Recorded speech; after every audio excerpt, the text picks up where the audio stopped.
Let's talk about how culture comes into existence and how it functions before we move into talking about any change management that we can help you on. So, first and foremost, we define culture as the way your workforce understands the world around them and how they behave as a result of that understanding. So, people act in ways they believe will be tolerated and rewarded by the group. A lot of my culture colleagues out there in the world get really focused on the people and how they're behaving. And certainly that is an important part of culture.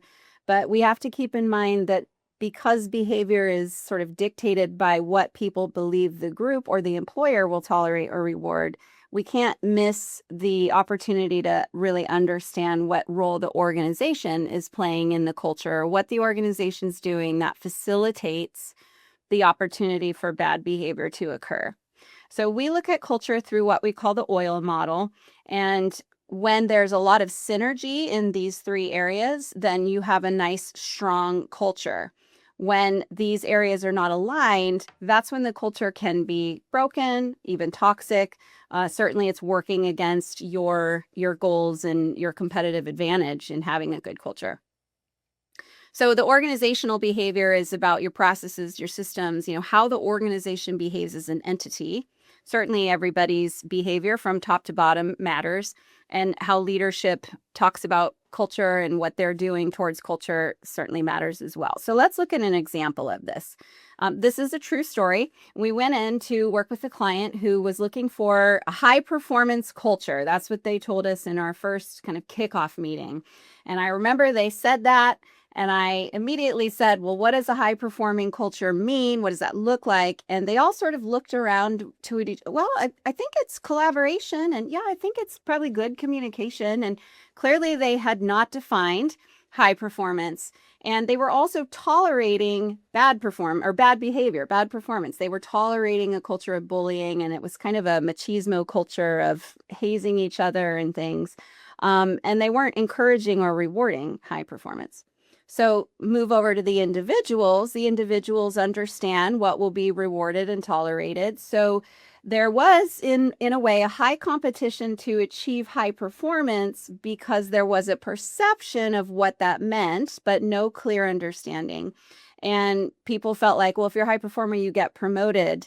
So everybody's sort of running around like a chicken with their head cut off, engaging in ways that they think are high performing without any clarity, which means that management of these behaviors was inconsistent.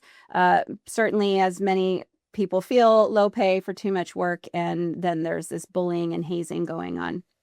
And where leadership played a role is that they hadn't really communicated what high performance means. They hadn't really communicated the why behind it, and they weren't really providing a whole lot of budget or much towards achieving this high performing team and culture. So on the other side of working with us for about 2 years, things changed, right? So now the organization is behaving in ways that facilitate high performance. Before, they were behaving in ways that facilitated poor performance and even bullying. So now managers have this expectation that they're going to be coaching people as high performers. They have core values that are core competencies. Everybody's held accountable to them. Rewards and recognition for high performers, a better performance system, and better policy enforcement. So all of that and more translates into different individual behavior. And you can facilitate or influence individual behavior through things like training and coaching. Definitely giving managers training on how to manage not only performance, but behavior so that they're equipped to help you achieve the culture goal that you have. And certainly leadership was defining high performance better. We helped the organization create an action plan to achieve this goal. And we really helped leadership improve their communication. So they were having more one-on-ones, more interaction with their union leadership so that the leaders of the group and the union leadership were now partnered up as opposed to being adversarial. So lots of good things come out of aligning things. So I know that implementing culture change can look like this, especially when you're internal. You have a lot on your plate. There's a lot of ideas floating around about what you need to be working on. Well, change management doesn't work very well that way. So when you work with civility partners, we start off by assessing the current state of your culture. We like to do that through a survey. maybe focus groups or listening sessions or interviews, and even reviewing some of your internal processes like your onboarding, your performance management, and so on. Once we have all that data, we help you create a future vision for your culture, and then we help you create a plan to achieve that vision. And I know culture can feel fairly abstract, and that's where we come in. We make something that feels abstract very tangible and actionable and quantifiable. And then you reach your future state. So what I'm saying is change can look more like this if you're working with civility partners, and we can help you measure the results. So let's talk about a toxic work environment. It's costly, right? So toxic behavior is the biggest driver of negative workplace outcomes.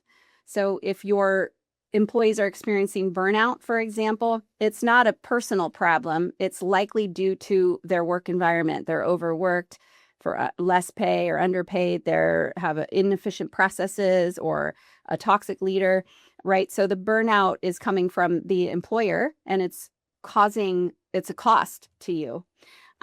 Lots more research here. Employees who experience high levels of toxic behavior are 8 times more likely to experience burnout, and those respondents are 6 times more likely to report they intend to leave.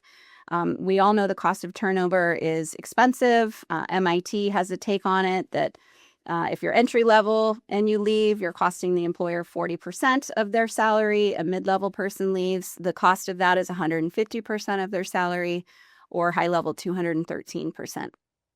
More research on the costs. People are less productive. Their salary or their loss of productivity or lowered productivity is costing you a portion of their salary. You've got people maybe at work but looking for a job while they're there.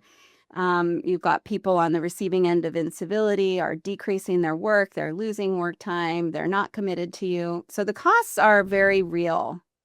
On the flip side, the ROI of a good culture and engaged employees, for example, when engaged versus disengaged employee ratio is 9-to-1, the earnings per share is 174% over those with a 3-to-1 ratio.